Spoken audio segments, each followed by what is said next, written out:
Hi, a blessed and pleasant good afternoon to each and every one of you. Thank you very much for joining the live. I know that we had asked for a quick start, and this is a very quick live that we'll be doing this afternoon. I know that there are many issues that are in the public domain, and I did mention some of them being regional, national matters. And that is now one of the area that is of concern. One of the areas of concern would be how do we ensure that we keep these matters in the public domain? How do we ensure that we make them consumable and digestible to you, the public? So this afternoon, after a while, I know I spoke to the public the last time while I served as the mayor.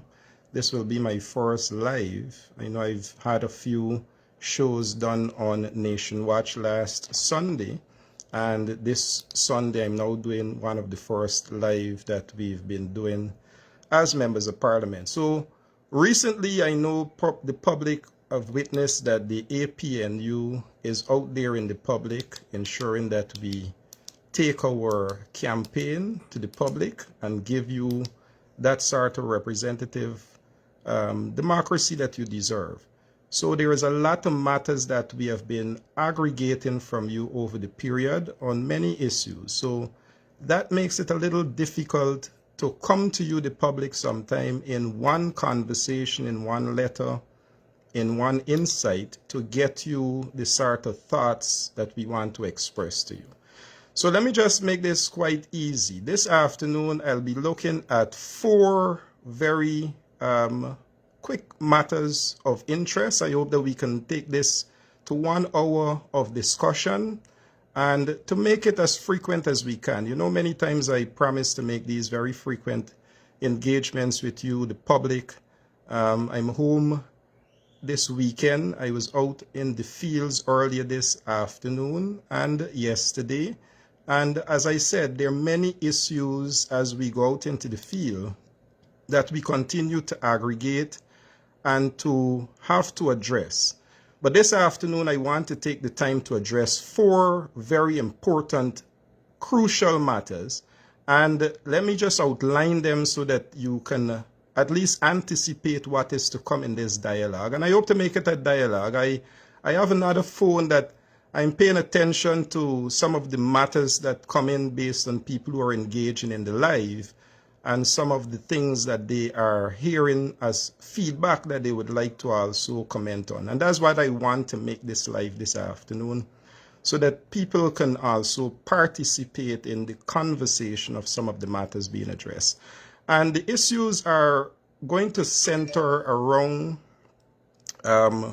four very important areas, as I said. I am going to look at the APNU work that we are doing as members of parliament. I know the public is on their social media and different platforms witnessing a very aggressive approach of the APNU, which is consistent with our campaign commitment to ensure that we put you front and center of our development.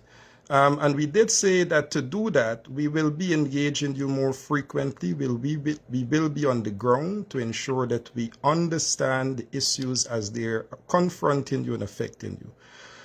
Part of my portfolio to be as the APNU shadow representative on matters of natural resources and in the area of the public service, which is now the Ministry of Government Services and Efficiency. There are several areas that I want to really this afternoon speak about as the first part of this discussion that we have been looking and addressing. And then the second part of the discussion of some of those areas of going into the fields, we spoke about entering projects of regional importance. We have the Bayrock facility. We took a look at that yesterday. We took a look early in the week of the recording studio that is for $32 million. We took a look yesterday at the Mackenzie Swimming Pool and even the Mackenzie Sports Club. We had MP Nimaflu Bess in Linden who came through as part of our portfolio represents youth sports and culture. So that's going to be the second part of the discussion. And the third part, which encapsulate maybe two elements, will be matters that are unfolding at the Regional Democratic Council, the fact that the region to this date, and shameful so, we had a government swearing in 9 other regions, 8 other regions, and not having regional chairman, in fact, and not having a regional chairman or a regional chairperson from Region 10. I think that is an indictment to the people of Linden, and I think it is an indictment to the people of Region 10, and one that deserves serious attention. So we are going to be talking about those, but let me just come back to the conversation on the issues that are national at the moment, now that I have your attention. And I think it's important to get your attention first, that we will be addressing the issue of the RDC, but I want to take this opportunity in this dialogue to also address a few other issues, as I said. Earlier in the week, we saw an issue at the Aurora mines where one of our Guyanese workers felt the need, out of frustration, after commenting on issues of safety and concerns of equipment and PPE that should be given to workers, we saw a very unfortunate incident occurring. And I did pronounce on the matter as the natural resource rep for the APNU, as one in looking at the history of not only the Aurora Mining Company, but many mining operations across Guyana. And this is relevant to Region 10, and I'm going to make this so that you understand, for many of the persons who think speaking even on these national matters, they happen in isolation. I'll give you, Linden and Region 10, some practical numbers of even on the national representation of these issues, why they relate to you directly. So that level of safety and concern in the Aurora Mining Company and across the mining sector, the extractive sector, is one that we found as a plaguing issue in terms of safety and safety concerns. And that is not just a sporadic outburst that we saw. If you look at the history in Linden, in Bosai, in mining and extractive companies, we've had the need to complain repeatedly of the safety of workers. Remember Mr. Hercules, who was buried in the pit? Yeah, I remember Joseph Licorice, a classmate of mine, Acha, White Boy. We called him, who met in an accident and lost his life last year at the Aurora Mining Company. These are the practical concerns. Now let me tell you why Linden and Region 10.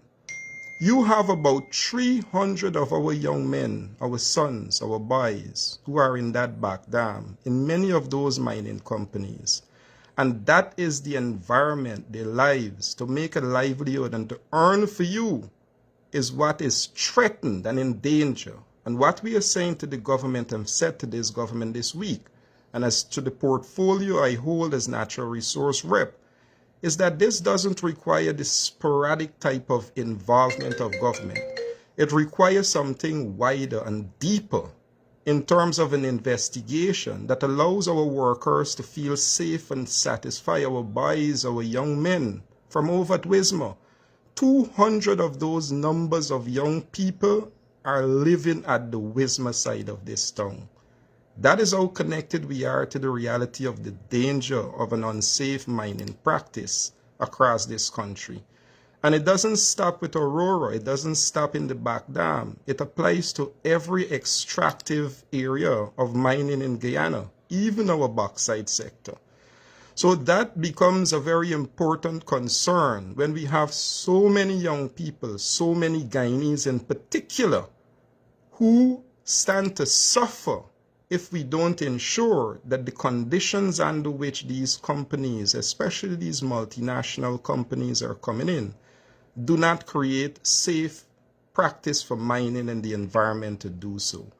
So yes, that was part of my consumption this week, but also on this side of natural resources, the other area that we looked at was that the minister announced 2 massive mines that will be opening in Guyana. Good. Omai size, Linden. Y'all remember we saw Omai? Y'all remember all of those brothers who went into Omai, and at the end of the day, Omai went off to Cambior, came back, they purchased where Bosai is now, sold it to Bosai for a healthy fee after purchasing it for 5 or 3 million US dollar, 3 billion US dollar, $3 billion, sorry, 3 million US dollars, sorry, purchasing it for that. And let me get my figures right so that we understand the big money that Bosai made off of this. And they sold it for $35 million. In fact, that is what Cambior made from this as a profit. So in all of that, we have said to this government that you're signing contracts for these big mining companies. Let us see the contract. Let us see what Guyanese, just like when Omai went and all of our men, Lindeners, went into that back dam and tame it and made all of that money so that Cambior could have gone back to Canada to their parent company, Omai that is, to their parent company Cambior. And then Cambior could have further invested to buy from Lin Mine, our bauxite enterprise, and then sold that to Bosai. All of that surrounds the economy of Linden and Region 10, for those who are paying attention. So though these matters might be national, understand why bringing them up under the portfolio of natural resources, more so as a representative of the APNU, becomes important to Linden, to Region 10, to our workers who have been taming the jungles of Guyana, who are taming the jungles of Guyana in their hundreds. And to date, when we look back at the benefits, and this is why showing us those contracts become very important, including the contract for Bosai, so that we understand what is it that is coming back to Guyanese, and we don't see, like we saw earlier a month or so ago, where almost 500 workers at Bosai down tools because workers are not getting a fair share of the 133% increase in earnings and production of Bosai. So those things are not only in rates for workers to have better pay, but the contract will also say to us the sort of environmental concerns that these companies coming in must be able to ensure that they honor as an obligation in the contract, so that we don't left back like we in Linden see big holes that we now got to try and make blue lakes as tourism sites. Those are important things that we are saying, even as we discuss this as the shadow representative of the APNU dealing with natural resources, that these matters are very important for us to address, and more so important for us in Linden to appreciate why we are addressing them. Just give me a minute to see somebody calling the phone. It's not very nice.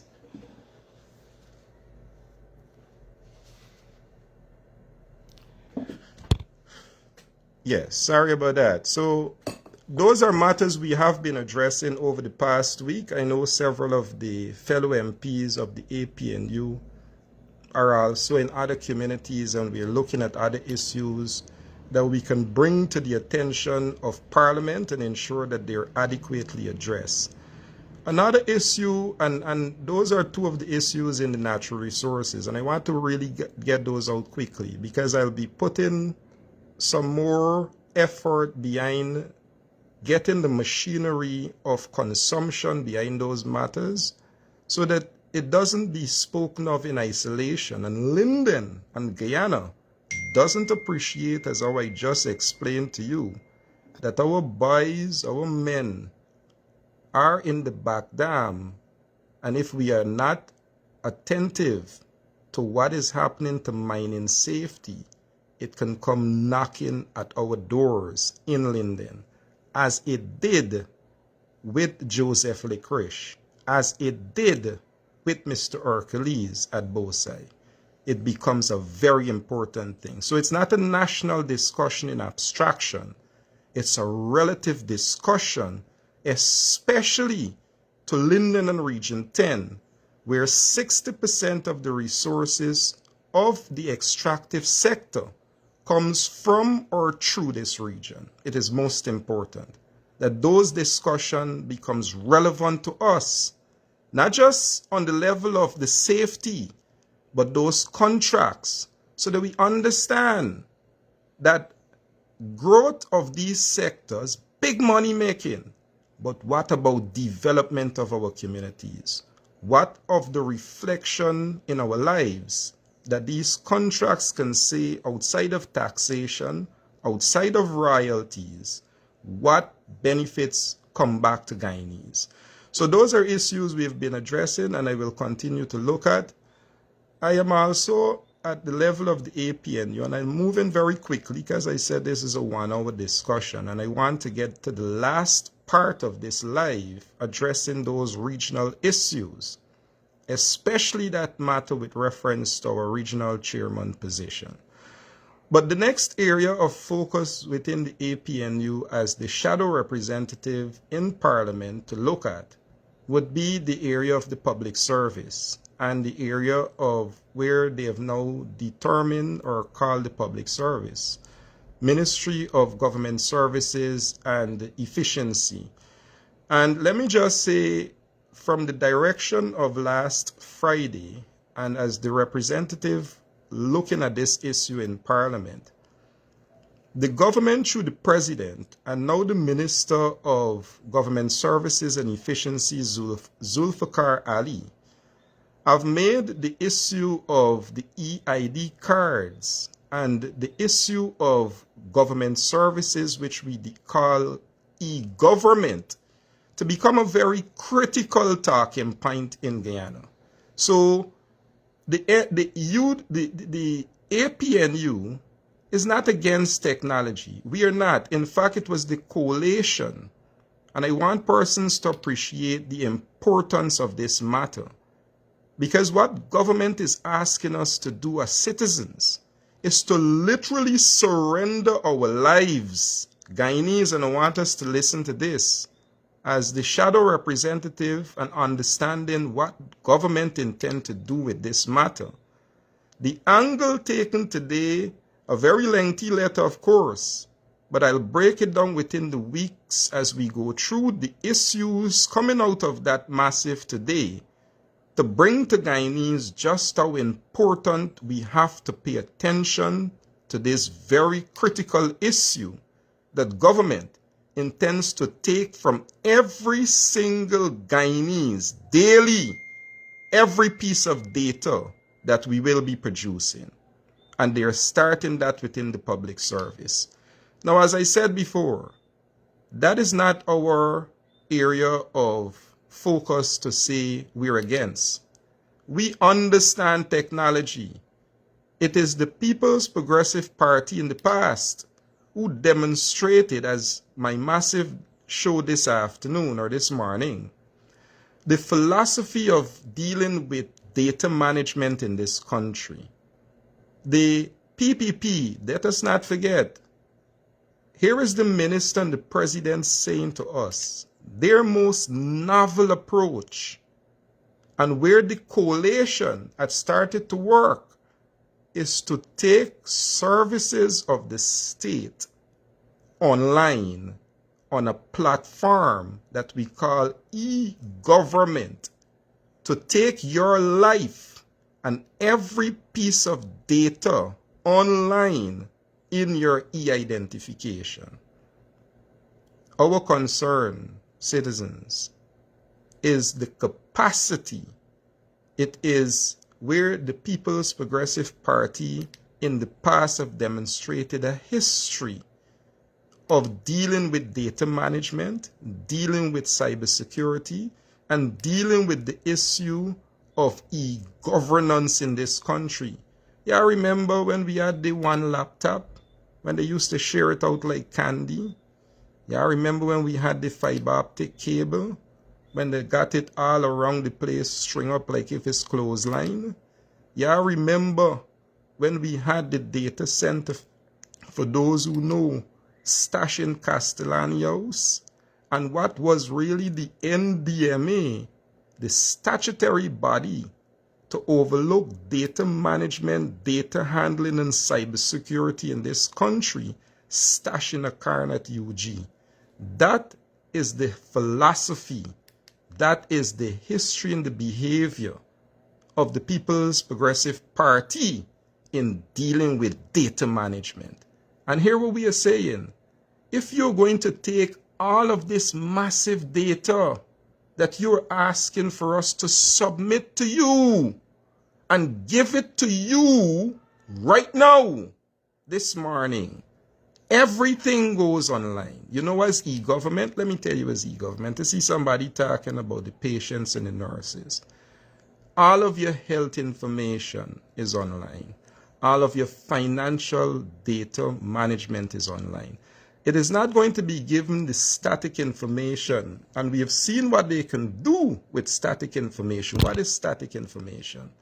That which you give when you collected your cash grant a couple months ago. All you give them were your name, address, phone number. You saw what they did with it. You saw what the EU said. That was used for campaigning, unfair campaigning. Now, with this EID and with putting our services online, which in itself is where the world is, what we are saying, Guyana is not ready with the platform to accommodate this matter at the moment. Why are we saying that? Because the institution to manage this platform in the NDMA, for example, is most dysfunctional. And we can attest to that because, as I said before 2015, when we in the coalition found the NDMA, it was stashed at UG. When we, before 2015, found this government handling data and cybersecurity issues, they had it in the hands of DAX. Yeah, remember when they wanted to give the fiber optic cable to DAX? Yeah, remember when they were sharing out the laptop at Bayrock when Edgel came to Linden and literally flinging them out like candy? Yeah, remember when Mr. Ramatar, Alexei Ramatar, had the e-government program for millions of dollars and couldn't do anything with it? That is how disjointed the PPP history of managing the e-governance of this country is. Okay, what did the coalition did in 2015? All of that which I just spoke about, they strengthened that institution and they brought it with legislation to ensure that e-government, and let me say further to that, and this is important, very important, because the only authority to manage data, national authority to manage data, is the National Data Management Authority. And I just give you where that was pre-2015. I just show you what needed to happen post-2015 in bringing it together. I am telling you currently it is underfunded, and as the legislation said, to be the only institution to manage our national data. Important now is now being looked to be outsourced to private companies. And you might say, but it's just static information. But we already saw what they can do with static information. But hear what they can do with continuous information. Because every day, as we are now placed on an e-government, e-governance system, and the model that we intend to use, and I know this personally, is the Estonia model. So like how you see somebody talking about healthcare and things like that, all of your health information, all of your personal data, that you generate on a daily basis, someone, not the national authority outside of Guyana, will be seeing that and will be using that, as we saw, can be used, the static information, for electioneering and calling people, telling them about a cash grant. Imagine now, as you go shopping, you're on the EID program, your banking system is connected, your health system. People will know you have babies on the way coming because they see you shopping Pampers. They know to design your life and an outcome before you can even decide how that is going to be done. Those are dangerous environments. And what we are saying in the APNU, what we have said today, that government, with the way they have in the past treated e-governance, have placed us in a position not to trust them. And the way they have dealt with our data, especially in the election confirmed by the EU, we have no need to trust them.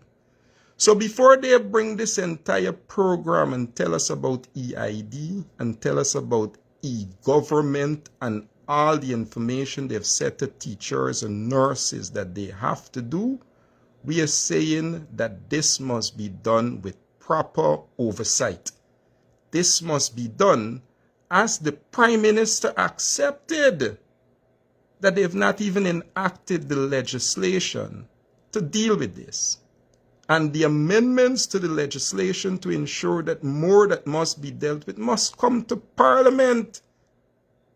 You cannot have, because I'm telling Guyanese, and we're going to make this a little more simple. The letter was long today, but it was deliberate, very deliberate, because every bit of information is crucial, because you're giving over your digital life, which becomes your life, to this government. And we've already seen what they can do. What stops some vindictive technician who we don't know lives where, looking at Sharma data and make I can go to the bank and draw a little money, or do something to Sharma data and ensure that at the health institution it says something different, or I cannot access, or even you, Miss Alexis Williams watching from Barbados, as a Guyanese, and when you're coming in back into this country, say that you're persona non grata, and your harassment starts because somebody got a personal vendetta. How do we track those things? Who do we hold accountable? What systems are in place to ensure that Guyanese are safe and protected by this? Is very important. So that was the letter that we did today, to bring the attention and the awareness to the Guyanese public of the importance of this matter. That this is not a simple discussion of if we are for or against. We are not even at that point as yet. What we are for is an environment that ensures that it is conducive, safe, and one that Guyanese can trust to surrender their lives. This is the new age of the world. And if the government is going to ask us to embrace this, then systems must be in place. The Guyanese are satisfied and are confident that a government is not going to politicize and politic with their information and their data. And for those who are missing this point, to hold this portfolio of government services and efficiency, as I said before, in the APNU, we have not assigned members of parliament without appreciating their understanding of these matters.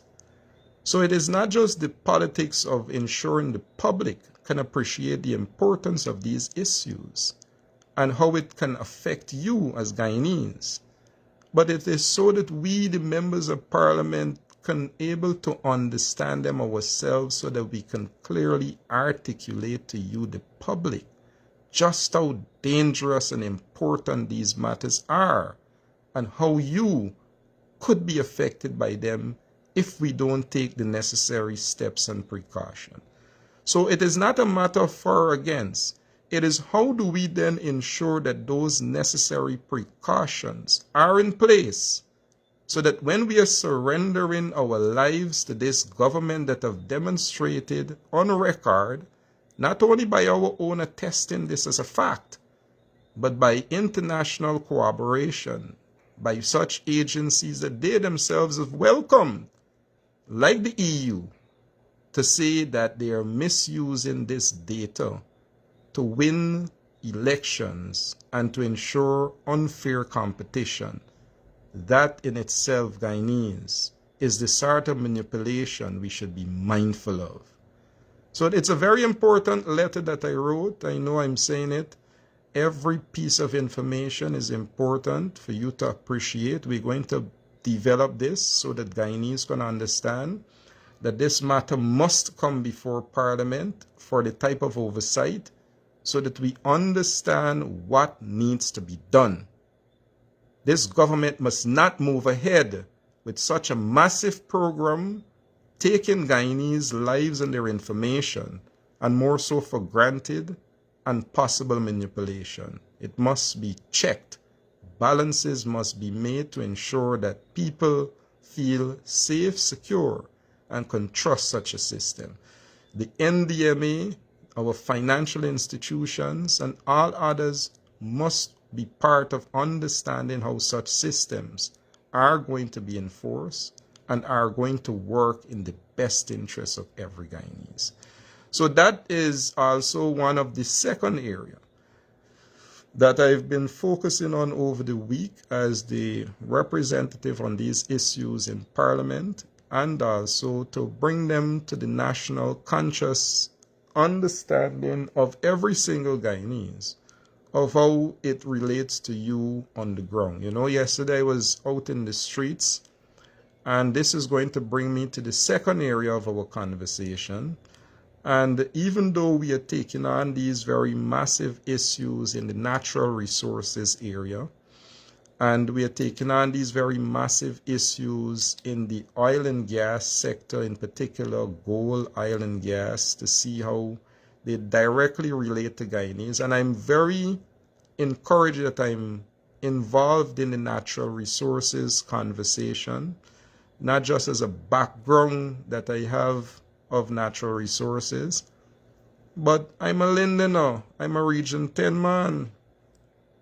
I live in a mining community.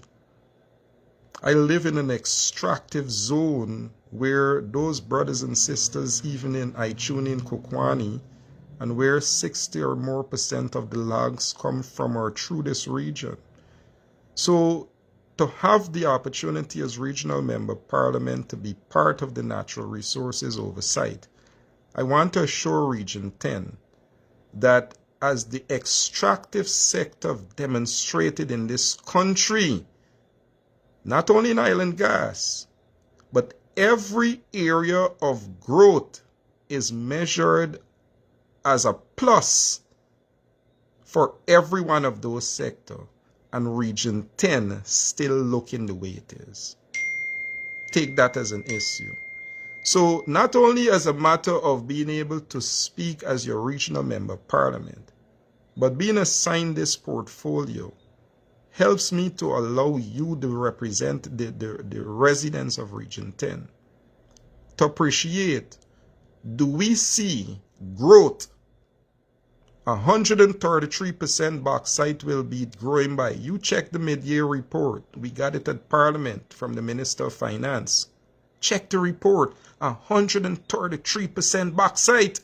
And we workers last month rowing for 0.5%. That was the biggest celebration of both sides in the government, that the workers will get 0.5% this year and 0.5% next year.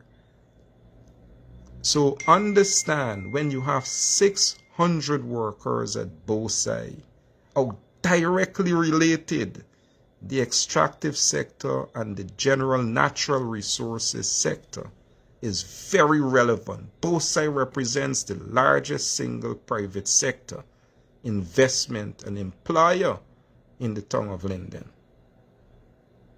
And yet still we had hundreds of workers in the streets a few months ago squabbling for 0.5%. It's important that we understand, as we see the extractive sector, forestry, where we have almost 30,000 implied indirectly and directly from. You ask the brothers in Kokwani and Aichuni how much it is a struggle when 16% growth is projected for them to even get a cut of the concessions. They have to go all the way in Unamco Road. You ask them outside of even being able to make an honest living. But we see everybody coming in, all the different companies coming in, and we do in the AP, and you understand, as a responsible party in government, is that you are understanding of multinationals and how those investments are made. But as I said, as we see the growth, and this government boasts of it, where do we see the development? Look around in Linden. Look around in Kokwani. Look around this country. When 45% or more of our people, especially in Linden Region 10, still lives in poverty. I ain't saying that. That's a fact. That is a fact. And Linden and Region 10 that pushes all this. So those are the issues I'm going to come back to on the matter of parliamentary issues that we're representing. Those are the two principal focus areas: natural resources and public service, more so in the area of Ministry of Government Services and Efficiency. And those are the areas of focus, especially for the rest of the week and beyond, that I will be building on. In the area of natural resources, safety and mines, I'll be asking a few questions of the minister, both labor and natural resources, and also the contracts of these companies that are coming in, to ensure that Guyanese know, just like we know, they make nice, when the coalition being there, we want to see the oil contract, we want to see the oil contract. It is not a good contract. But all of we in this country have seen the oil contract. We saw it, they're criticizing it. But here what? All of we making big benefits of what we never had before after that same bad contract. But to date, these are the mining contracts, not one, even the ones that were recently signed, we cannot see. So we won't know if we left him back with big holes in the community. We won't know how our workers will be treated. We don't know the issue proper of taxation and royalty. So I'll be dealing with those matters. But let me get to the second issue of our discussion this evening.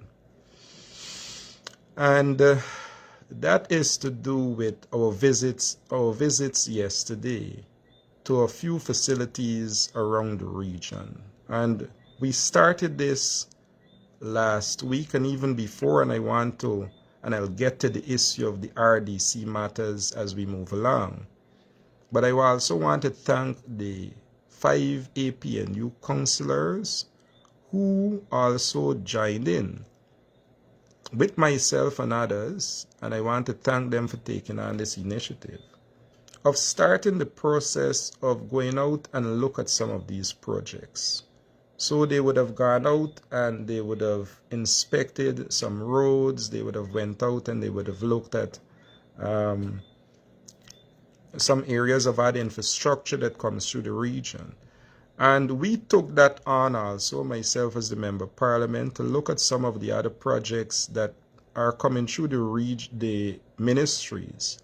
We looked at the project for the recording studio early in the week. And if we can remember when Honorable Nima Flew-Best in the last Parliament had raised this matter of a digital recording studio in Region 10, the minister didn't even know what was happening with the studio, And I think it's important and I'll give a breakdown because, as I said, we just left the issue of my portfolios that I'm looking at under those two shadow ministry. And I want to take on these projects that we were looking at, as I said, as the second talking point before we get to the issue of the regional chairman and the RDC issues. But as I said before, coming back to those projects that we were analyzing, assessing, inspecting, and the issue of the digital recording studio. Again, let me just give me a minute, see somebody calling. 1 minute.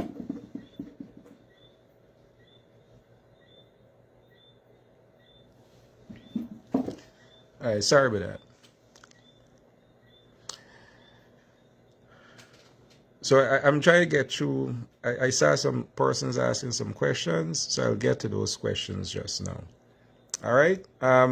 So as I said before, we were asked to look at some of these projects from the RDC, and we looked at the digital recording studio. So coming back to that, the importance of ensuring that these projects are completed, that these projects are able to benefit and serve the intended purpose that they're being built for, is important to us in the APNU. It's very important.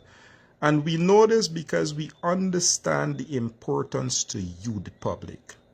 A digital recording studio may seem isolated when you hear that 32 million, Sharma, what we are talking about. How does that hold any relevance to us?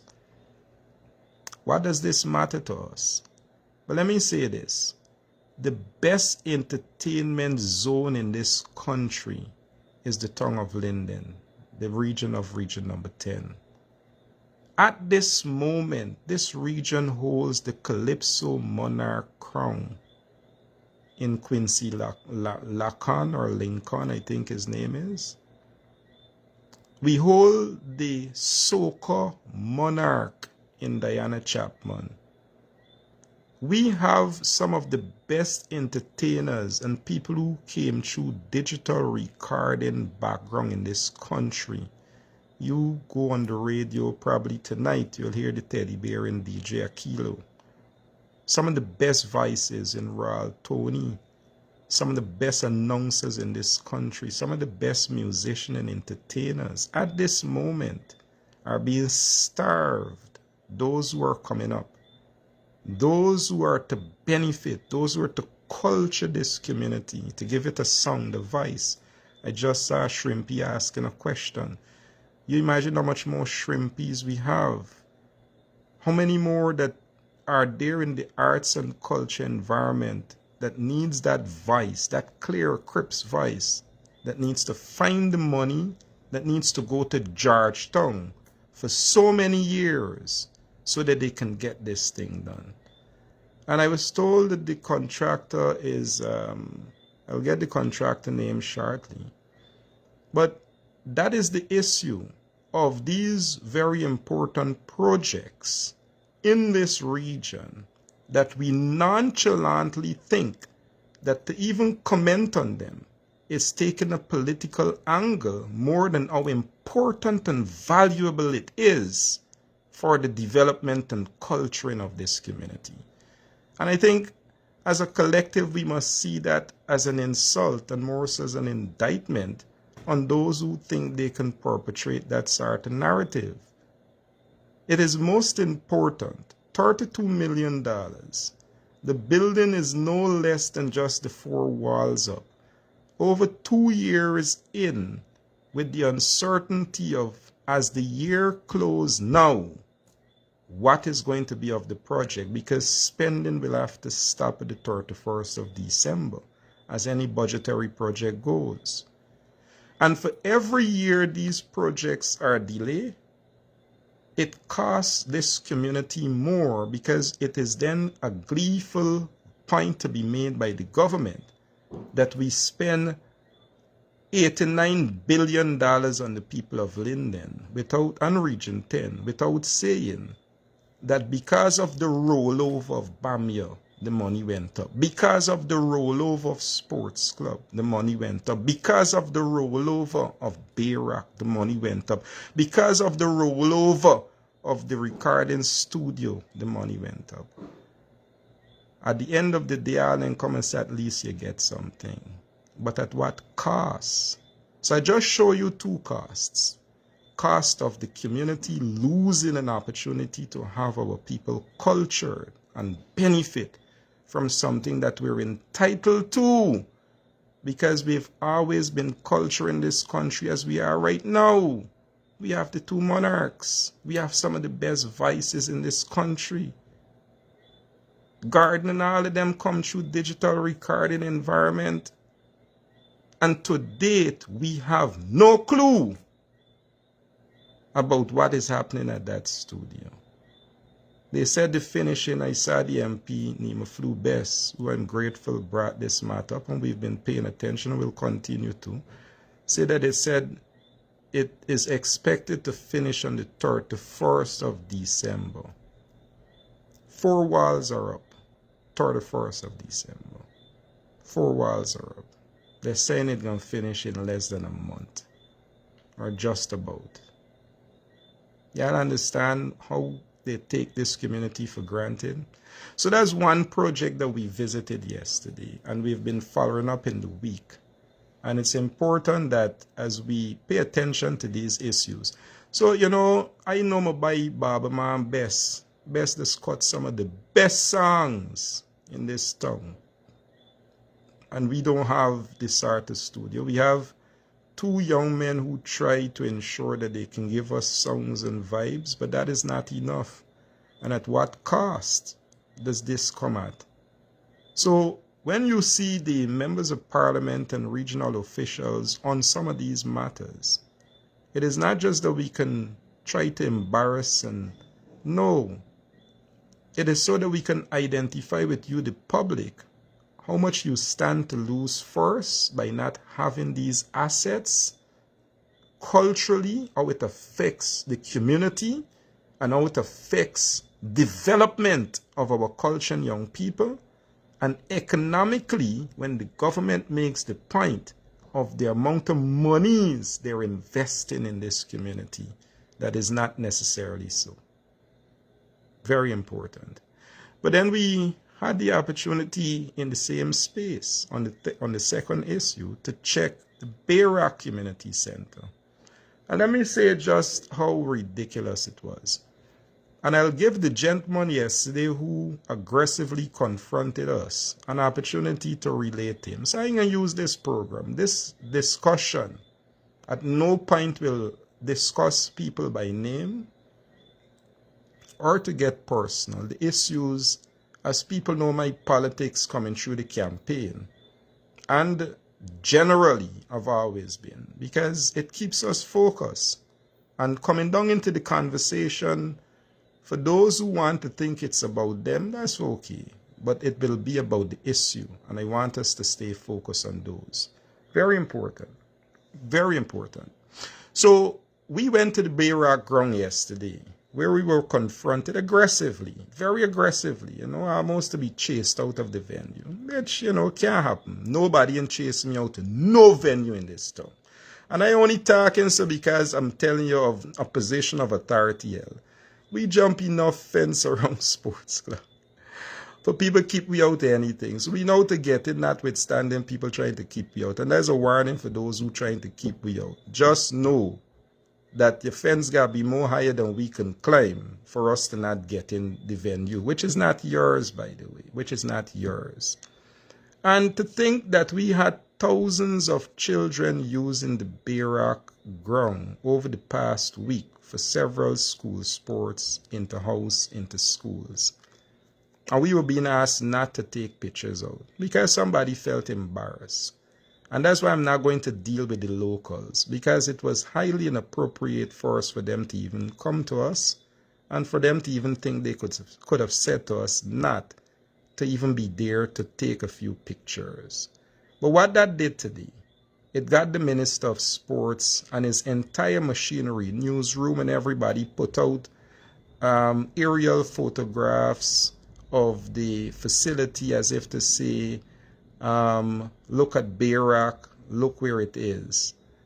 I remember during the campaign, I said this to the good folks at Constituency 8, as I just said about the digital recording studio, what these things are doing to you. It is retarding your development in the Region 10. You can imagine 8 years in, 8 years in, 8 years in, the Harbor Bridge, come, damn it, I want to use more expressive words. Come on, man. 8 years in. A project that started 3 governments now. 3 governments. 3 governments. This is the second Ali government. And when we visited that site yesterday, the only thing the ministry and the government can do today, you check the machinery from Barajagdio, Ramson did a piece today. They put out on newsroom an aerial photo today because the mayor, Dominic Blair, the member of parliament, Nima Flew Best, a cameraman and yours truly member of parliament, Sharma Solomon, visited the venue yesterday. They're going to put out optics on a venue that has now spanned 3 governments. No shame. No shame. And here further to that, 8 years. The Harbor Bridge came and done. Come and done. The minister is proud to just show an aerial photo. And when you go on the ground of what is going to be delivered to this community, when you go on the ground, then gotta remove that track because the track don't tear up an hole. Y'all saw for yourselves. We ain't gonna have to take pictures, but y'all saw the school sports Friday and the rain that had children under the stands in umbrella. 8 years in. And all they wanted to do was keep us out yesterday, which they know they can't. And I found it very ridiculous of those gentlemen, especially an individual, and his conduct most unbecoming. Because what we are doing is not as members of parliament or as an opposition, and even so, what if the government finds itself in an embarrassing situation of incompetence? To have thousands of our children running in an incomplete pavilion and proud to put that on display today to say what to you, Linden? That you should be glad? At least you get something. Run upon that. 8 years. No shame. No shame. None. Not an ounce. So we showed you the digital recording studio. We showed you what's going on at the Bayrock Community Center, at the synthetic track. And like I said, when I went to Constituency 8, during the campaign, and let me say for those good folks living and remind them what we said on the campaign in the Bayrock, Wizrock, Block 22 area, 1 mile area. You imagine tonight, Sunday night. You home tonight, Sunday night. Imagine that facility with 10,000 people at some gospel concert or some big entertainment event. That should have been so 4 years ago. Imagine the economy around that area 4 years on now. And most of those people in that area where they live in Prosville, we call them poor people. We say them as squatters, but here we at this moment they will be the richest people because most of them ain't got no mortgage to pay. And some of them done got the title, especially in Block 22. So you imagine if the economy around that constituency is so stimulating, what it does for the average household and business in that area. And that is what this government has been retarding your development with. That's one area. But then think about them not completing that 8 years in. And they finished that 4 years now, 5 years ago, 6 years ago. You know where we would have been? To the second phase of development of what could go within that space, even if it's an aquatic center. And the ministry, the minister, without shame, first, keep them out. And secondly, because they know I will speak on it today, and I'll put out a video shortly, which I will. The whole machinery come down today with Ramson, the vice president newsroom, to show you an incomplete facility because they think that is the thing to impress you. That's what you deserve. At least you're getting something. No shame, none. But then we went over to the Mackenzie swimming pool. So that we did look at the Bay Rock synthetic track. I can assure you that that track, for those experts who know about tracks, is in no shape. You see how far they took it from? Till at the top. I couldn't come down. You see how far the angles were from? Far from it. Because I am not the one who said it's leaking. I ain't even show you a picture. We ain't even had time to show that. You know why? Because you know that. Y'all sight for yourselves. Y'all children were in there with umbrellas in an almost completed facility. Sheltering. I don't have to convince you of anything. We just spoke on what we know to be the facts. But when we left that facility, we came over the Mackenzie Sports Club ground. I don't care what they call it. It's still the Mackenzie Sports Club ground. It's a members club. And no amount of hiding the information, because we're in Parliament now. And we know who owns that facility, and it's the members of the club. This facility. And as much as the ministry behaves the way it is, I'm still part of the members and the sports club membership that we have our discussion, though it's many times political. The legal body standing there is the club, but we'll come to that. But we saw the contrast in the seats, and this is important for you to listen to, Lyndon. Because somebody took your heritage in that sports club ground. And they not only took the heritage, they took the heritage that comes with Mackenzie Sports Club ground, which promoted athletics and more so football. And they're going to make it a cricket ground. So they think. Not they hope, they think. Can you look at the contrast of the preparation? You see them red seats you see over at Bay Rock? It's because it's Wisma. It's cross the pond people. I telling y'all, I ain't creating a narrative. And for those nice posh cricket seats at Sports Club, it's for a different audience. Y'all understand what's going on in this town. Understand what is going on in this town. So when we sat on those colorful red seats yesterday at Bay Rock, and then we went over to the lovely blue seats at Sports Club, we knew exactly the audiences that those facilities are being prepared for.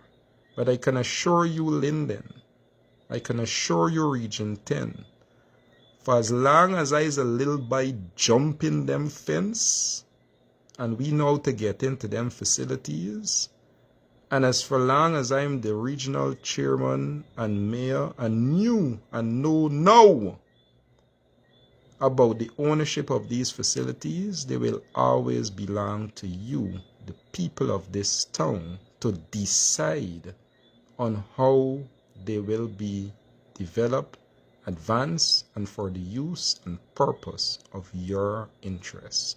That is the bottom line. It belongs to you. But then we, excuse me, we had a chance as we looked at sports club to look at the swimming pool. And I'll put out a video on the swimming pool that belongs to the municipality that they just rooted up and obstructed for the past several years, denying an entire fraternity in this town. And for those who are paying attention today, let me commend Mary Chung and Lisa Chetau and those valiant, those very hard-working women for the valiant effort and service that they put in to the art and culture of swimming in this town. And we have disrupted the Mackenzie swimming pool, which is an asset of the municipality. As mayor, I knew before we were pursuing it, the PPP appointed town clerk made every effort so that you, the people of Linden, cannot understand and appreciate what is happening with your public swimming pool that would have created in this town of Linden some of the best swimmers and the best athlete. I know my good friend Orland Tom and so many others, even my good friend called Yorklees.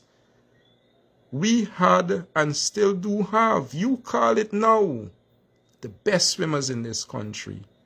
Today, Auntie Mary and Lisa and the women showed us that by even having the river swimmers that started 2 years ago when we had the Burnham Dry Fiesta. I'm glad to see Auntie Mary and the women still having that event in the river. But let me say what the absence of the Mackenzie swimming pool have done. It has now forced our young people to have to find almost $1,000 to go to private swimming pool to practice whenever it comes to national. Let us not forget Linden Region 10. This is one of the most watery community in terms of having all of the water features more than any other region in this country. We got lakes, we got rivers, we got creeks, and we got all of them that we put to full use, whether it's in swimming, kayaking, and so many other things. So to have such an obstruction, at least required some level of discussion and planning. But you know what? A government that doesn't value your culture, doesn't value the history. I remember as a little boy, sports club, I live in Dakama Circle. I must be the last man I must learn to swim. But our mother, our parents were very protective. So, you know, we were the last to get to that side of sports club. Everything else in sports club we did. As a national footballer myself, as a national table tennis player myself, as a competitive basketball player myself with Kings, as a competitive billiards player for sports club juniors, as a competitive table tennis player for Mackenzie High School. There isn't a sport at Mackenzie Sports Club that I have not done competitive except swimming. And that's a different conversation. But let me tell you what.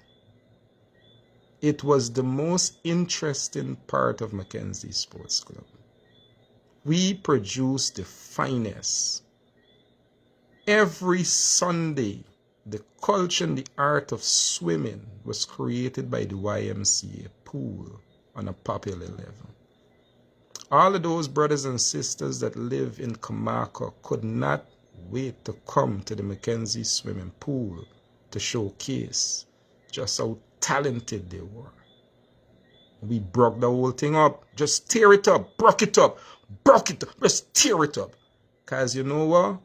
People who don't value our culture could not appreciate that even as they do that, What do they replace this culture? Just like football, tear up Mackenzie Sports Club. Broke it up 7-6 years now. I remember when in top 20 as a player in this town, we had a national team in the 90s. Let me tell you how bad for days, I'm giving you fancy parlance now, Linden was. That from one football club called Top 20, 11 men made the national team for an inter-Guyana squad. From one club. Imagine how powerful an association we had. If one club got 11 men going to the national team. Today, we struggle to find players to even go to trials for a national team. Tear it up, tear it up.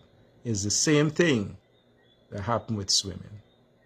And that's what we uncovered. So this barrage of what you saw or see today is because yesterday we took a walk at those three facilities. We looked at the digital recording studio. We looked at the Bayrock Community Center, more so what they now call the Bayrock synthetic track. And then we also had a chance to look at the Mackenzie swimming pool and the Mackenzie Sports Club ground. All right. So I'm just giving you that as your regional member of parliament, that when you see this government coming out so aggressively to create an obstructive narrative, it's not in your best interest, Lyndon. And I know what's going to happen. You know, they're waiting until they can hold back. Aha, at least you get something. You see that they're running this thing down. We have never gone against development. I have never. Is the Mackenzie Sports Club in need of upgrading? Absolutely so. Could it have been done differently? Certainly. Am I against a new swimming pool being built? Absolutely not. Could it have been done differently? Certainly.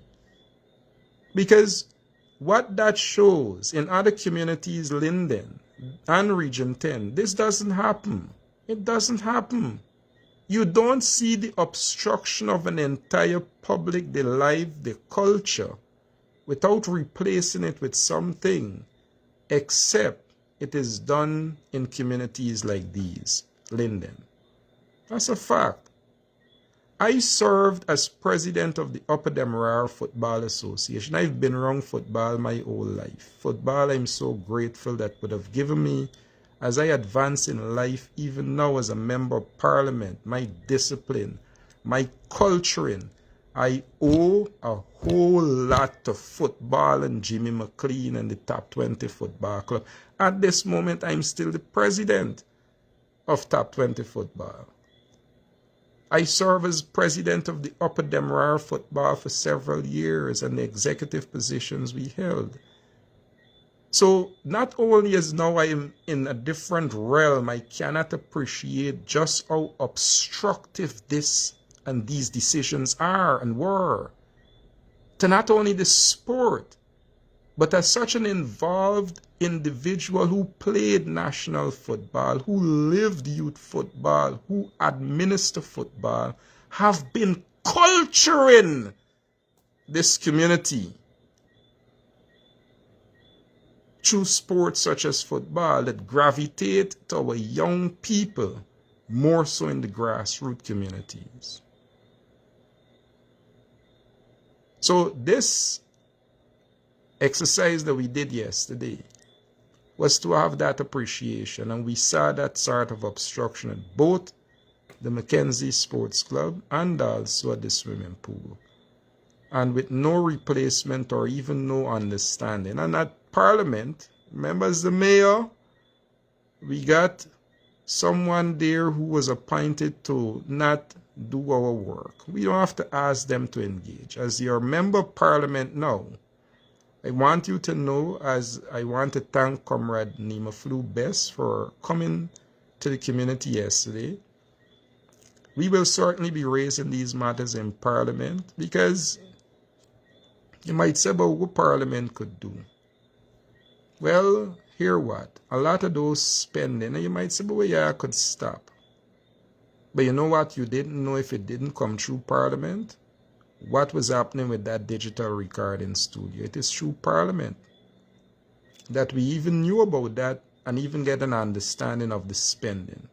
So again, all of these unanswered questions about what is happening in terms of development in this community, we will certainly be bringing up. And let me just say this. This anti-development talk that you hear from people like Edgel and others, it is most at this moment unfortunate. And why is that so?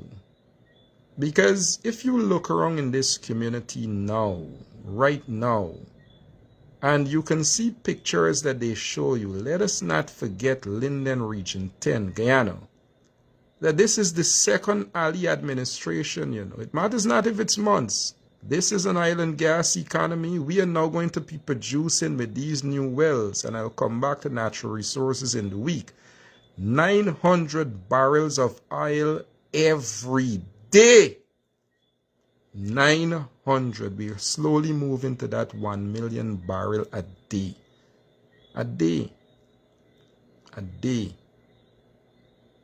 Now, when you turn on your taps in the morning, do you see that? And I ain't talking about the color of the oil, because sometimes the water almost look the color. But I'm talking about the development that they're telling us about. And when we speak, they say that we're anti-develop. That is what I'm asking. Do you see that? Do you see when you go to the store, the issue of cost of living not being a burden on you? Do you see that? Or what do we see as this government's agenda is the narrative of the looking for it and the eat a food culture. At least you got you in a pint looking for it, and then when you get something like what they show with the drone today, at least a couple people eating a food, you're getting something. Those are the sort of things that we will maintain our interest, our focus, our consistency, our representation in Parliament on your behalf to ensure that these matters remain the focus. If you notice, we have not dealt. My politics is simple, because I'm coming to the last issue of this dialogue on this live.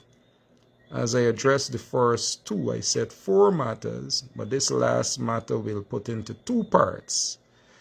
So the first part, as I said, we addressed the APNU's aggressive on-ground approach to ensuring we reach out to communities and address our portfolios.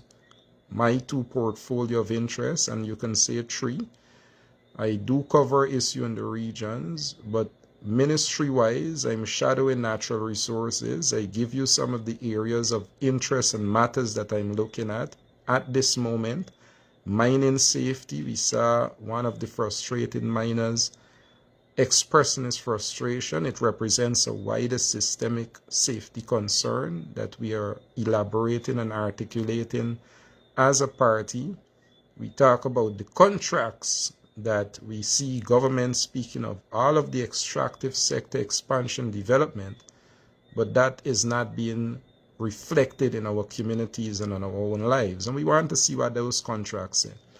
And then I spoke about the issue of the public service and our EID, our e-government approach by this government to now have Guyanese surrender our life into this reckless government that have shown how they have managed data and data security hands.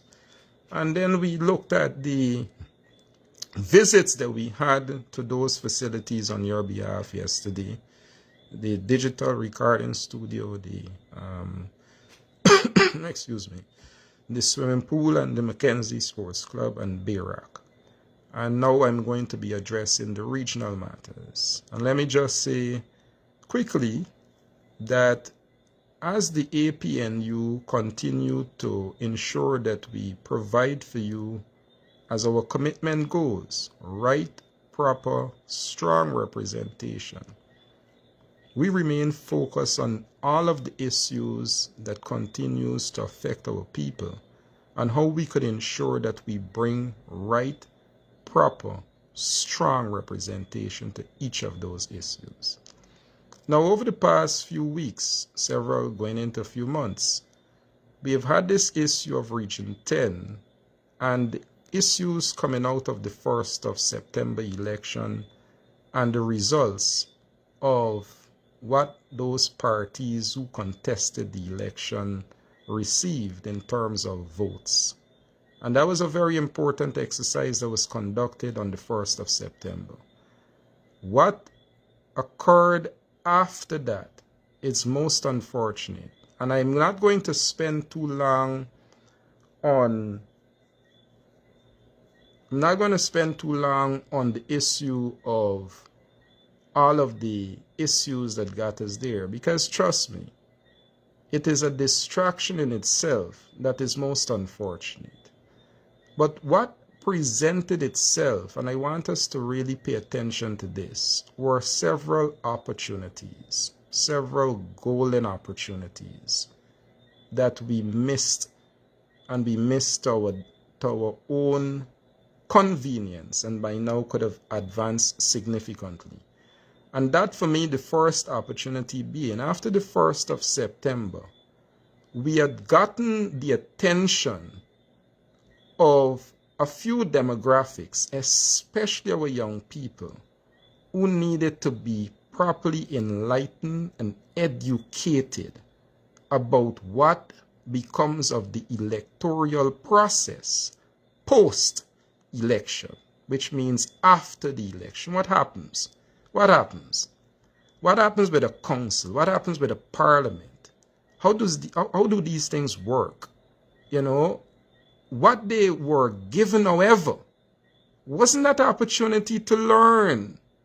And we missed that opportunity by misrepresenting so many of the issues. You know, as a politician around, I have been in grassroots politics for some time. I can't say I care how they vote or where they vote. But I can tell you this, I was most excited to see that wide demographic of participation in the last election, especially from our young people. And what we have failed to do, and I'm speaking of some of the parties out there, is to capture that imagination and to enlighten and to educate them, especially on post-electoral matters. So what we did, on the last few lives, I explained what happened at that election for a chairman and where we were in that process. That's the first live. The second live explained the negotiations with the Win Party and where we were in terms of identifying a chairmanship. And I'm going to elaborate on just two very important points with reference to this matter. Very important, because we've identified, as I said, two talking point areas. The first one was an educative session for our young people, especially to appreciate how representative democracy works, especially post-election, and how political parties conduct themselves in a representative way, whether in an RDC or a parliamentary representative setting. We did that. And we would hope our young people, if they want to be further educated, enlightened, it is our pleasure and our responsibility, as it is with any responsible political party, to educate our young people on just how this is important for them to know and learn. That there are issues and elements within that becomes important for them to know, so that they drive this system forward in a progressive way. That is important. So, our 2 points are simple this evening. Very simple. And I want to make this as pellucidly clear with reference to our handling of this matter on two very important principal positions. That the APNU, as we discussed these matters earlier before post-election, explained that our entrance into the position of the council with our 5 councillors, knowing that we have the second highest seats in the council, made every effort which has not been refuted, not by a single individual and cannot be refuted, of our sincere efforts to ensure that this matter ended with our first request for chairman of committees. Story done. Story done. So the first principle is that the APNU did not get us in this position. So I'm hearing all of this as if suddenly we are the problem and we are power hungry. No. We are humble, we are responsible, we understand politics, and we know our role in the society with regards to representative democracy, and knowing our role with the outcome of the 2025 elections. We know that. Nobody have contested that we started out at a point that could have ensured that this matter had ended up front. So don't come speaking to the APNU, more so yours truly, who on behalf of the APNU in this region represents these matters and have been speaking on them. Nobody have contested what we are saying. No one. And I'm not going to allow people to bring about different outside arguments when that is a factual position. We started out asking for 2 committees, and I'll name them now: the Commemoration Committee and the Education Committee. Story should have done right there. We were told no. We said, good, give us the vice chairman. We were told no. So how come we are now being blamed? And let me say this further. We have already said the only reason we place Mr. Blair in the race, or reasons, is because councillors made that request. Candidates at the time made that request after they recognized that we had an unwilling partner to recognize that even though they had the popular vote in win, that if they had that majority to call themselves chairman and vice chairman, then they would have done that. So how we get here? We get here through greed. We've already said that. I'm not going back on that. So we got here not because of the APNU. 1. And 2, of the second principal position. Why are we being accused of the one to get us out of here? So we ain't get we here. And nobody can refute that. Not a single person can refute that. And I want nobody to scamper past the irresponsibleness of what got us here, and the greed and the immaturity, that it could have been settled since then, to skip past all of that and not hold those responsible for getting us here responsible by overlooking those very principal positions that should not have gotten us here. How can you overlook those? How can you overlook my sincerity? How can you overlook my unclenched fists and my extended hand in this dialogue? How can you? How can you? To get to the point of trying to insinuate as if I am holding this region back, and not the I in Sharma alone, but the I in the APNU. How could you? How dare you? How dare you overlook a sincere position? I serve as regional chairman. I'll come to that just now. I'll come to that. But how could you overlook the APNU sincere? How could all these little, how could people run around this place overlooking that? And then pretend as though and mislead this public as if we weren't sincere in our approach to this. How could you do that? And then making a whole weak conversation on this as if we got us here. No, we did not. We did not. And then try to say as if we can take us out of here. What is wrong with you people? What is wrong with you people?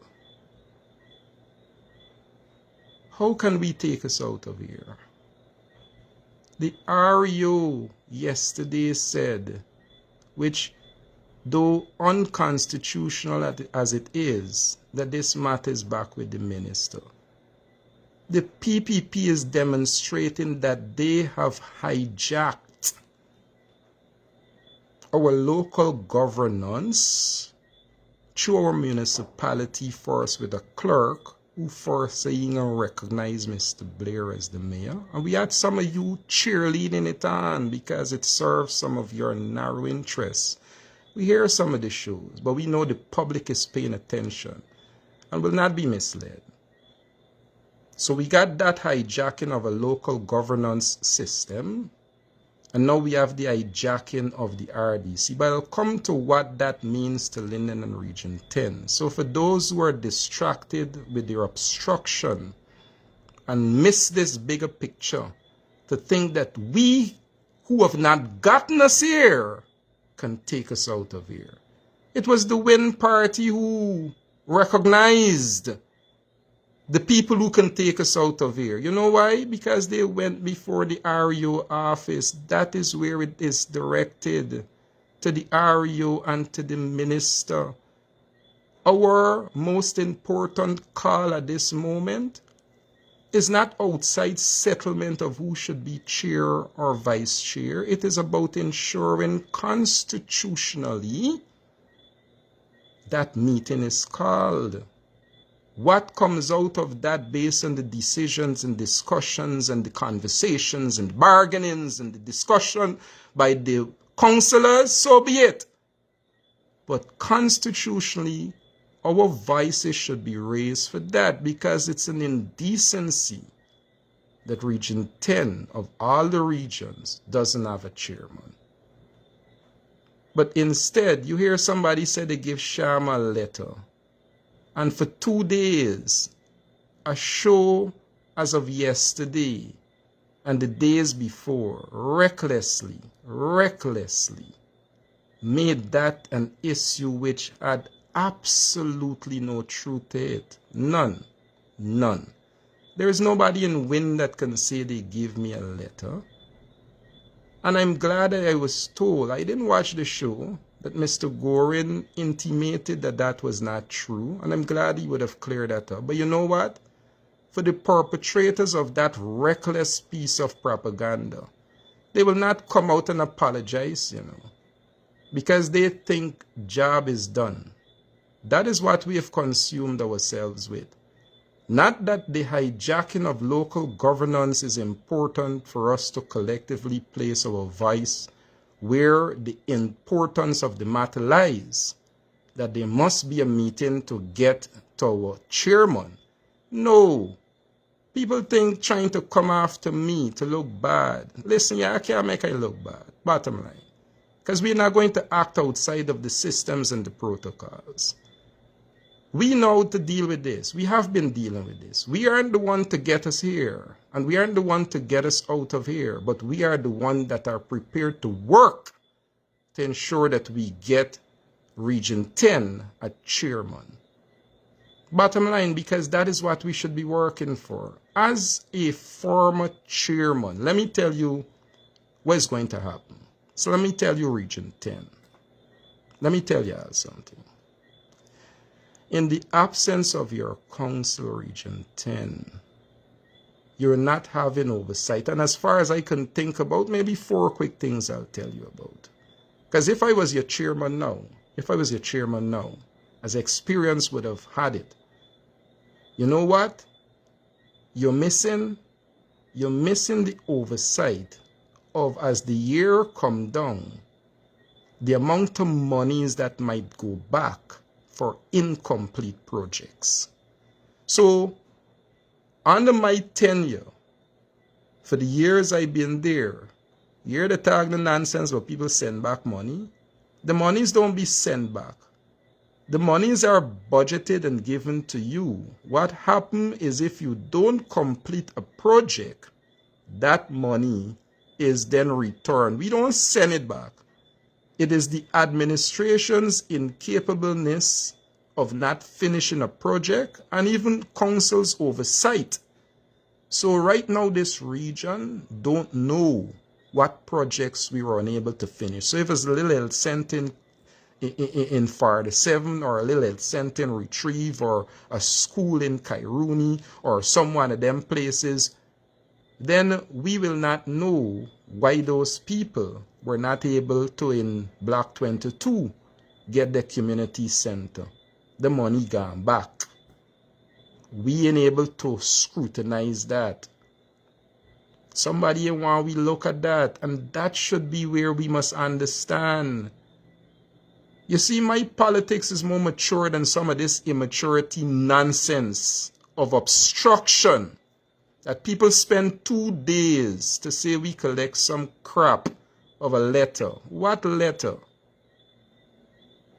So we don't have a chairman to pay oversight to those things and a council to do that and be directed by a chairman. But let me say further. This is the end of the year. And in every region there are things called savings. So you know what's going to happen with the excess savings that comes out of the region? The REO is going to take that and give it to friends and families with no oversight. I set a little small 3-quote contract. I set a little cleanup work. I set a little family. No council is there to give oversight of that. The abuse. And again, what comes out is that how much billion, a hand and a foot in billions in the national budget will be said was spent for the region. And that is how it is being spent. So you don't have a council for that. But as your chairman again, what would I have been interested in by now? Your budget. Your budget. This region is the only region that did not or was not able to aggregate the issues from you, the residents. Let me go to Kokwani. Let me go to Aichuni. Let me go to Florida 7. Let me go to Retrieve. Let me go to West Watuka. Hear what farmers are saying. They need a new road.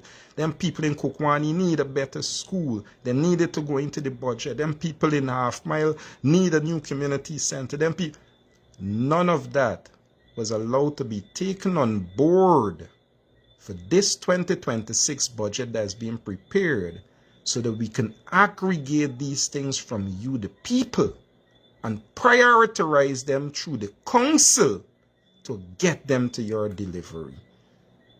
So, no council, that wasn't done. But I can go forward again.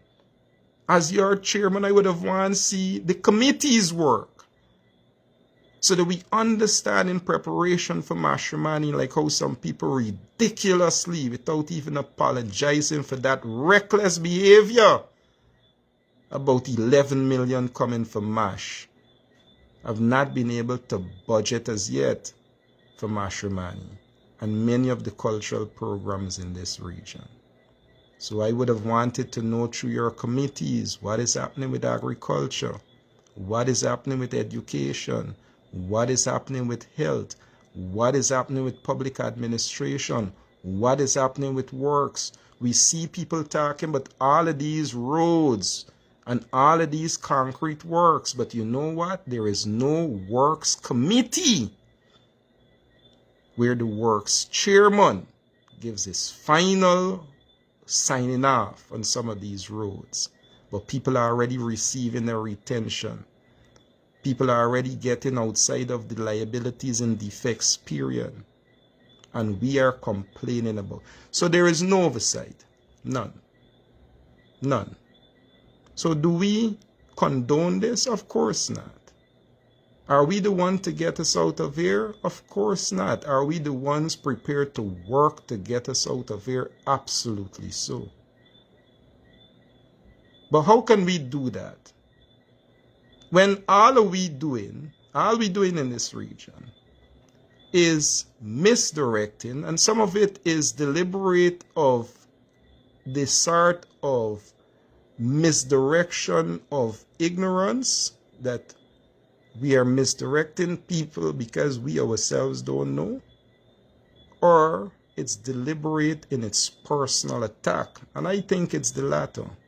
I wanted to give the farmer the benefit of the doubt, but coming off of people accusing us of receiving a letter from the Win party, which have absolutely no truth in it. Nobody from Win, not a single soul from Win, could come and say they gave nobody from the APNU any letter. But you can imagine people who hold themselves in credible position made that an issue for 48 hours and will not take the same energy to correct themselves. Let me go further. And this is because of our professional conduct in how we have appreciated doing these sort of conversations. I've said this before. I am grateful for the experiences that we have learned, whether it's from Comrade Aubrey Norton, Comrade Carl Greenidge, even Comrade Lincoln Lewis, some of the best negotiators in this country. And we understand the principles and values of confidentiality. Nobody gave us any letter. I can say to you, however, the APNU, further to our desire to ensure that we are responsible partners, met with representatives of WIN, yours truly. It is the first time in this engagement that I have met with representative of WIN. I have done that.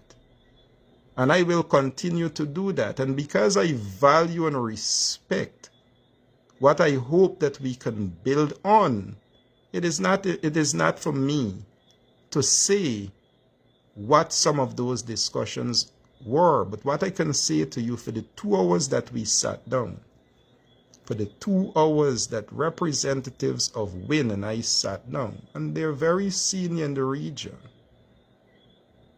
and I am hoping that it wasn't the last time when we had people who engaged WIN and other members of the party seem not to know what those dialogues and discussions were, for 2 hours. And we discussed how we will carry matters of national importance to ensure that these issues are also effective at Parliament. We also spoke on issues. In general, I'm speaking, because it is not for me to divulge that until I believe at this moment there is a point where we have to, and I don't think we have to. But I think it was rather unfortunate. I am not going to hold the people in WIN accountable for this not only misrepresentation, but this flagrant and blatant lie of a letter being sent to me by others. And we know who sent them out. We know who sent them out. We know who sent them out. You know, I've watched a show and I saw the deputy mayor, Mr. Blair. I saw that the mayor is now putting something on the screen, and he's right. A blatant lie that brought my character into disrepute, and nobody will apologize for that. And I don't need no apology either, quite frankly, because by now, just like the tongue-weak matter that Mr. Blair is speaking about, and just like the matter with $11 million being given to the RDC for last matrimony, and just like Darren Adams get himself mixed up with some building And now you hear with this letter being sent to me by Win. None of them, absolutely not one of those issues are true. And those who have pronounced on them have been corrected publicly, as I was told Mr. Gorin did on Friday. But the people, as I said before, who perpetrated those misrepresentations may have done it in ignorance or personal interest. And I want to think it's the latter. But like I said before, our commitment remains consistent. And as I engage the WIN representative, we remain prepared to ensure that on those two principles, the public understand quite clearly where the APNU stands. First, principally, we are prepared to move this region forward as we have demonstrated, by even accepting as we did, and not to elevate this matter as it have now, two committees. That is what we had settled for. It is not we who elevated this matter. It is not we who caused a Region 4 outcome and a Region 8 outcome. It is not we who said that we wanted to bury the PNC. And it is not we who refuse to accept at the most bare minimal the giving of two committees. It wasn't we. You can't now bring us into this now.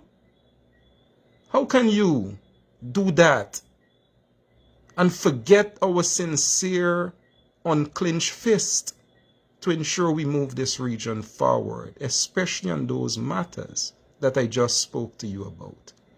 With an absence of a council and a chairman, what is actually happening? How can you now scamp past that and then tangle me in an irresponsible position? How can you do that?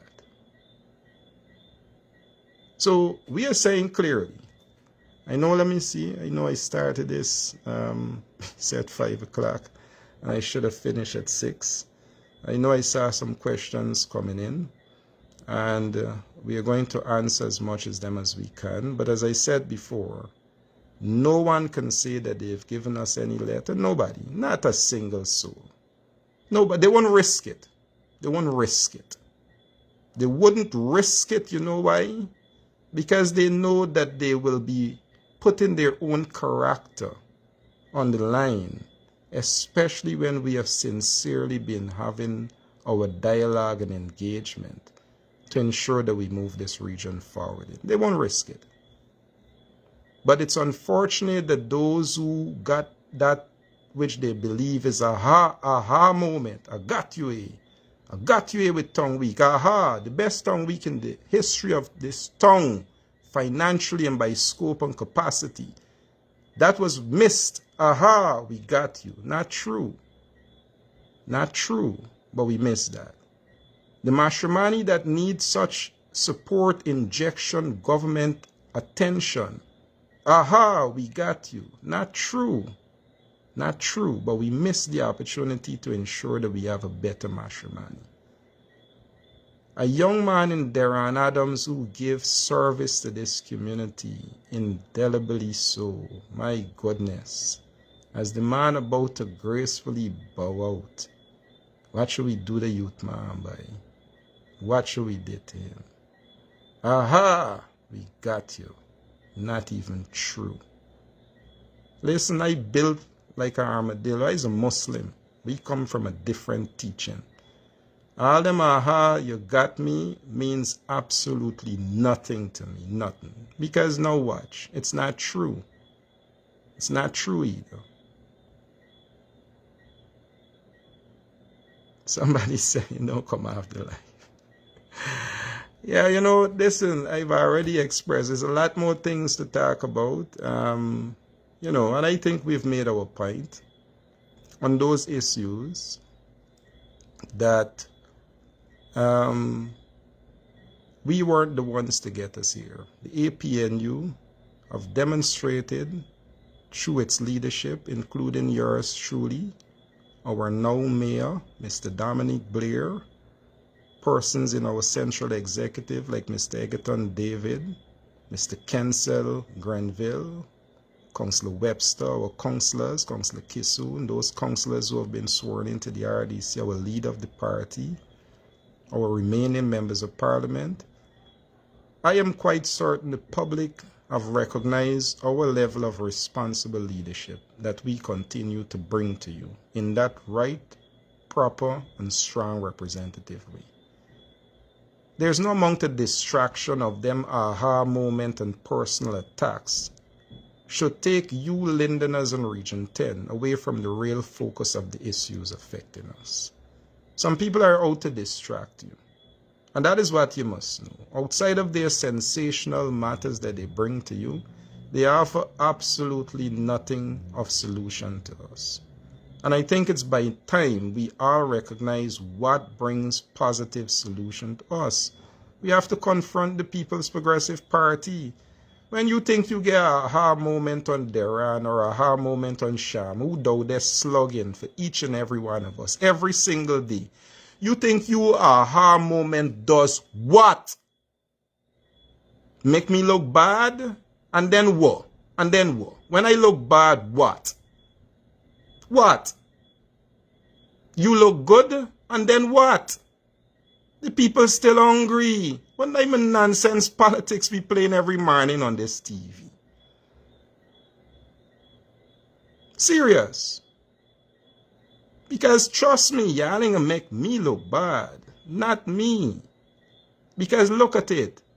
In trying to make us look bad, absolutely nothing that you've said is true.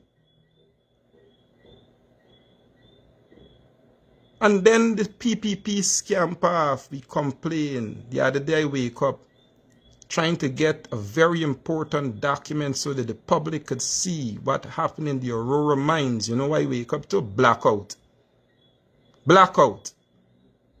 Public can't know. Public can't see. So we are commonly affected by these things and yet distracted by the most insignificant petty nonsense every day by the people who most sincerely are prepared to work to help the collective of this community. So we score points because Sharma look bad. Serious? Serious? Serious? Sharma look bad. We got to talk about the fact that we got all these investors coming in. How do we prepare ourselves as we watch our lands be snatched up? As we continue to watch our rights be violated with one TV station spitting poisonous nonsense every day to our people while denying you and I a voice to speak on the radio and the TV. Y'all trying to make me look bad? Serious? When all we are doing, and nobody can refute and will not be able to refute, is to work to ensure that we build to move this community forward. You imagine that?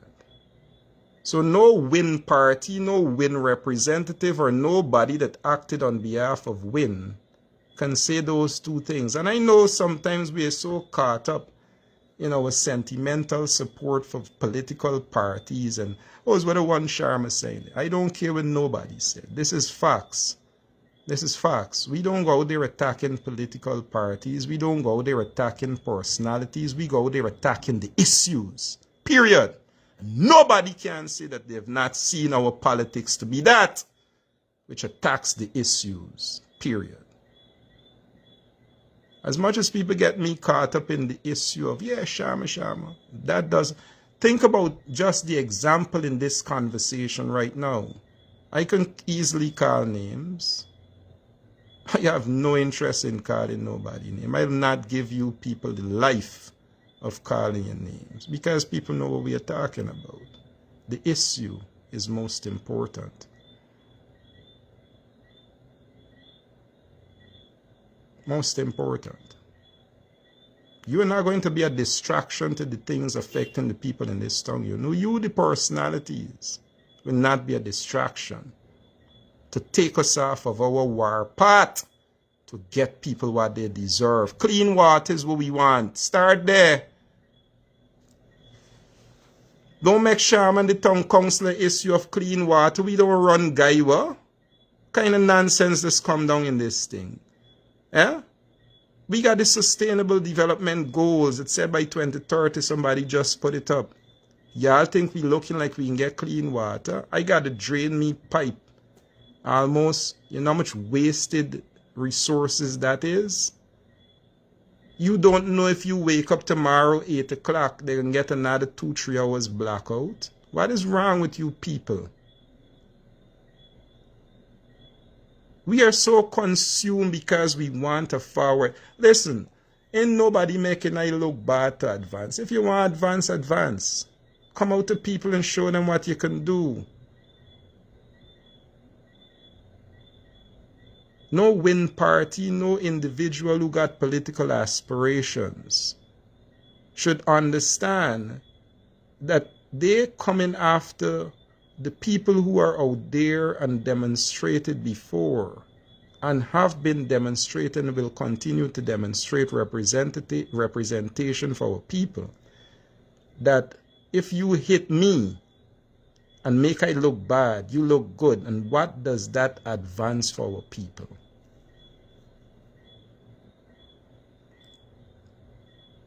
What does that advance for our people? When we children still down the barrack sheltering in an umbrella and running in an unsafe environment. What does that do? Alright, so I see my brother, I see him saying I should stay a little longer. I think we have covered a lot of the issues. I don't want to get too monotonous in terms of the things we want to talk about. But as I said before, there is nothing that I've said on this live this evening that can be refuted. Absolutely nothing. As I said, when we speak with receipts. We remain engaged with the Win Party. We've met representatives from the Win Party locally. We will continue, if that needs be, to meet to advance the issues on behalf of this town. The issue of me receiving any letter is an absolute lie and maliciously being perpetrated by those who want to peddle that lie. We've received no such letter. No one from Win can attest to that, and I'm glad Mr. Gorin cleared that up to whatever extent. And we know what two issues that got us to this position, that the APNU, with its unclenched fist and its extended hands, came into this as a sincere partner to move the region forward. As a former chairman myself, I understand the importance of why we have to have oversight and the importance of having a council that can bring that oversight, and a council with a chairman and its councillors working with committees. I understand that. I take that not for granted as an institutionalist, but more so as a former chairman who saw for myself what this obstruction means to your people. But then we said the second thing, as we have not the ones to bring us to this point, you cannot scam past that and now put the trigger and gun in my direction and hold me to that account. And we are not the ones to take us out from here. How can we be the ones? We don't hold the constitutional power or authority. The Win Party have demonstrated that on both reflection of them going after the position of the speaker. So what we should be seeing Guyana is that the People's Progressive Party is prepared to hijack governance, good governance in this country, which prevents accountability and transparency. It prevents oversight. It prevents you, the people, from having your representatives to understand better on your behalf how to ensure that you get what you deserve, value for money, in this the richest country of the world, where 50% of you are still broke, dirty water, bad light. Non-stop accidents on the road because the highways are not safe, they're not lit, they're not marked. How come now I become the enemy? What is wrong with these people that speak every morning? And listen, you hear the ignorance they're going to come back with because they can't defend themselves. And I'm trying not to get back there because they are now becoming a distraction to us, the people who should be looking for a solution.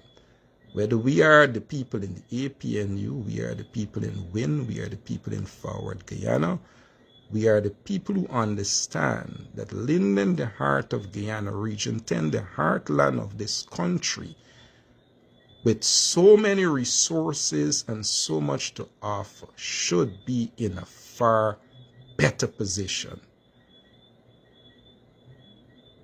That is the bottom line. We have a local government minister who's parading this whole country, and not even this whole country, just centralized with cameras attracting people while feeding off of the raw emotions of the sufferings of Guyanese. We see it every day and we think we can cheer it on. But hear what? This same local government minister neglects what is happening in your municipality by a clerk who the council have already identified with so many infractions that he shouldn't even be around because those infractions affect you, the people of Linden. Take the Wisma market. 18 million should have been spent a year now. Check what's going on with all of those obstructions. And the minister cannot to date come to this community on those matters. The minister came to Linden to look at the Bamia school and promised that it should have been open on the 1st of September. So even she, the honorable minister, just like Dharamlal, just like Sonia Parag, as local government ministers, have now missed deadlines for 800 children to get their school at Bamia. But she can't come to speak on what is happening at your municipality. Serious? She can't come to speak to what is happening in your regional democratic council, and you're making Sharma Salomon the issue. Y'all had good?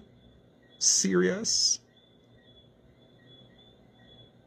What is wrong with some of these people that has graced this Facebook or this social media? Serious? We missing the real enemy, and while we are doing that, the enemy continues to inflict. And I am not the one who is saying it. Y'all didn't see all them PPP people in Brung and Sherry and all them who confess that they're mismanaging the resources in this region. If y'all didn't believe in me all the time,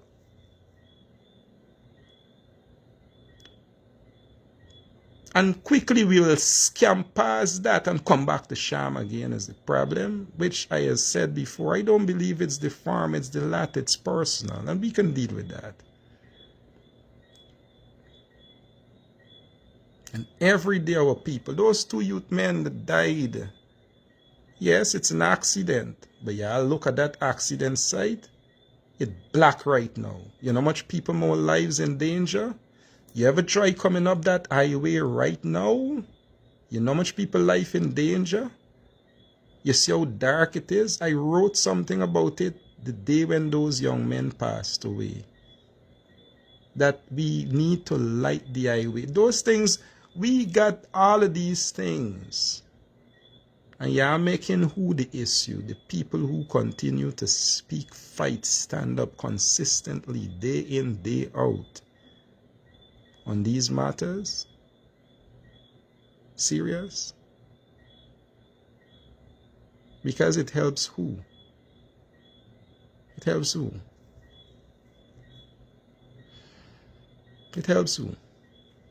Nobody can refute what I'm saying. Not a soul. I've said this before. We met with the representatives of WIN. I personally did.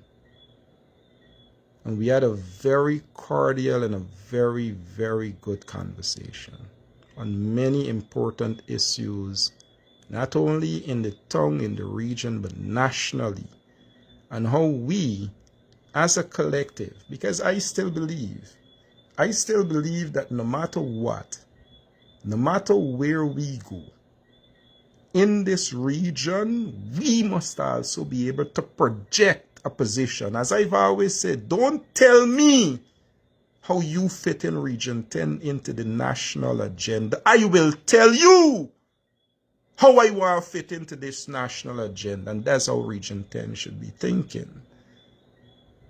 As a collective, how do we fit into this national pie? Not in a subservient way of you telling me what I can get, when I am a major contributor, and more than anything else besides that, I am a Guyanese entitled, like every other Guyanese, to an equal share of every single thing.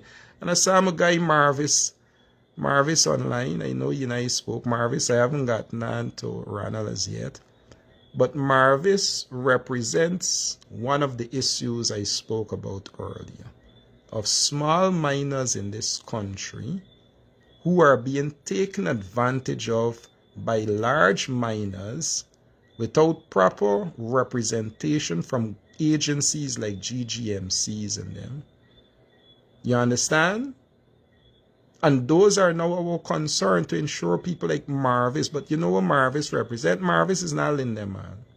But here I'm telling you, we got more Linden men in the back down with a small drudge and a small mining that punishing like Marvis. Because big men who bringing in big companies, squeezing them out. That is our focus. I spoke with Marvis up to a couple nights ago. We to speak again. We crafting a way forward. You see, the man see crying. And this is a young man who, if you read the news over the past several weeks, it is his matter that I spoke about in the papers. Y'all see a man right now on y'all screen relating to the practical things we are doing for them right now. Guyanese, a man on the line telling you that. And we got people in this village full of hatred and envy to bring distraction. I don't care how much time Mark clear it up. It wasn't Mark's place to clear up anything, because it should not have been said unless it was first confirmed. But we feel we had an aha moment to try to embarrass somebody. That is what the programs then become in this town. We had people who, before they repeated that nonsense, again, we spent 72 hours on that sort of nonsensical distraction before we take the time to see how we can help people like Marvis and ensure that we have safe mining environment for those young men.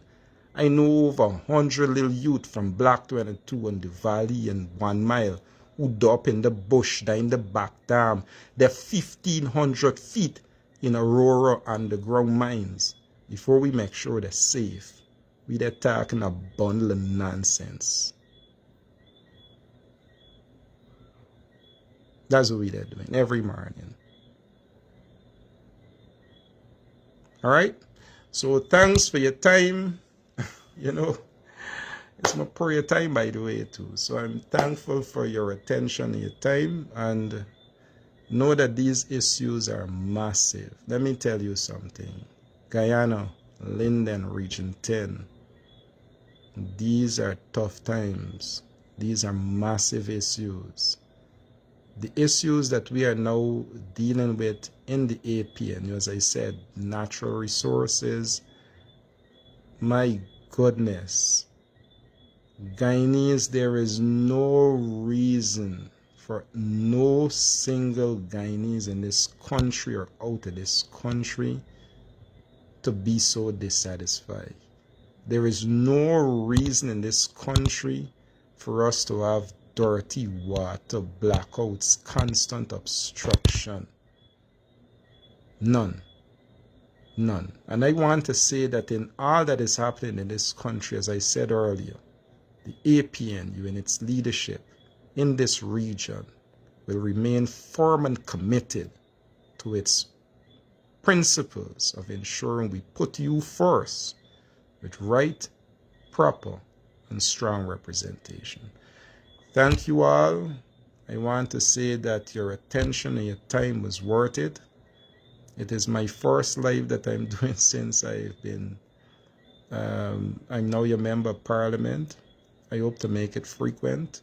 I have to make it frequent. The information is too much. It is too much. The letter I wrote today, I ask if you can look at it. It's on my Facebook feed. It's very lengthy, but I can assure you there is no piece of information that could have been left out of that letter. But we will continue to break it down so it becomes more consumable and digestible, as we have to let you know these issues are very, very important to your lives. Thank you all. And Marvis, I see you sending some information. I had a conversation, as I did with you, with some representatives from Goldfield. I want you all to know that we are here for the small man. The small man is a real man. We said this in our campaign. We'll put you front and center. Whether it's the digital recording studio, whether it's the Bear Rock Community Center, whether it's you, the miners in the gold field, the miners in the bauxite industry, whether it's you, the public servants who are being bullied to use this EID, listen, we got too much work to do. And this is why it's a little disappointed when we have these unnecessary distractions. And that's why I don't take them on, quite frankly. Because if we take them on, we wouldn't be able to do what we are doing this evening, quite frankly. All right, so thanks again, and do have a blessed, pleasant rest of your evening. May Almighty God bless each and every one of you.